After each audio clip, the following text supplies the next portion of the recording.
বিশ্বকবি রবীন্দ্রনাথ ঠাকুরের লেখা আজ আমি একটি বিখ্যাত ছোট্ট কবিতা পাঠ করে শোনাব। কবিতা বঙ্গমাতা। শুরু করছি। পুণ্যে পাপে দুঃখে সুখে পতনে উত্থানে মানুষ হইতে দাও তোমার সন্তানে।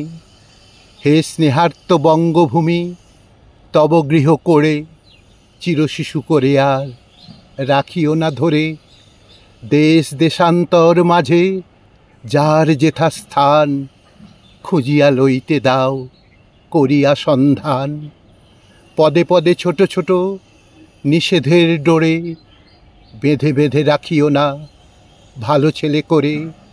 প্রাণ দিয়ে দুঃখ সয়ে আপনার হাতে সংগ্রাম করিতে দাও ভালো মন্দ সাথে। শীর্ণ শান্ত সাধু তব পুত্রদের ধরে দাও সবে গৃহ ছাড়া লক্ষ্মী ছাড়া করে। 7 কোটি সন্তানেরে হে মুগ্ধ জননী, রেখেছ বাঙালি করে মানুষ করনি। রেখেছ বাঙালি করে মানুষ করনি।